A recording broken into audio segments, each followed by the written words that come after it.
Dibatta Alcoa. A sincrasi de Sattovium su Ministério de Crescimento Econômico, su presidente dessa regione Francisco Pigliaru, ha dato via i sindacausa su essa dibatta Alcoa, può ufficializzare su proponimento presentato a Glencore in vista di una possibile reobertura del suo stabilimento de Portuvesme. A parri dei sindacauso ha già confermato una scantunovas, ha già bessias a pillo in maniera informali, a sube i gastos energeticos con tariffa, 25 euro a megawattora, assicurata per 10 anni, e a sube questioni relativas ai obras infrastrutturali, con in meso sa requalificata del supporto. I sindacauso che grasa pettant sa convocata po parte del suo Ministero sta cita intrada, punnant sa regione e su mise a convidare Glencore a questionare a coitto del suo contratto de crescimento. Desembarcaus nous in su Sulcisi, uno desembarcu nou in Costera Sulcitana, 6 migrantis in capas algerinos, funt lompius in sa plagia dei Dunas de Sant'Annarresi, in Oru e Laccana con su poligono militari. Sa barchitedda e carabineris in ordanta gattada, però d'antibista du deportistas che anti gettau a Gittorio e zerriau sa capitaneria, vace ore 5 de gusto mengiano.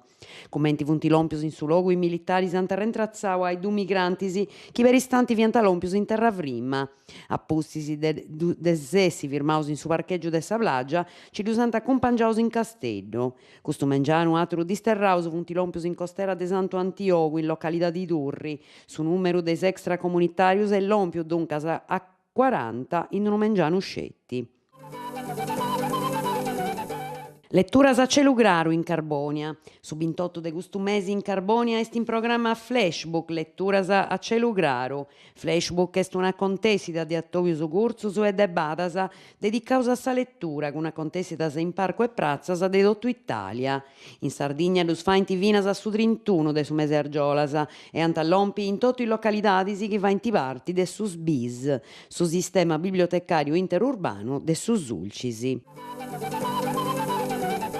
Basca del record in su Sulcisi, temperaturas del record in su Sulcisi, noi e uttentu intre 33 e 35 grados, confermadas duncas is prebisuras dei istazioni meteo dell'aeronautica militari, che registrano a su passaggio dei anticicloni dei Azorras, che è l'ompendin di basca e umidità in tutta sa Sardigna. Su Sulcisi est una dei scussorgias che sta in Tibeus, pustis igresias sa registrano a 31 grados in Teulada e 33 in Caruluforti. Sagittoro de sa protezione civili po sundata de basca sighido iburu, gerronada in nui sa temperatura ad sighi ampulendi, in tamisi chi grasi su gelus ad annui lai e temperaturas nanta basciai. Dominico 24 è starta sa possibilità di chi prozza da temperaturas da vascinti un altro vago.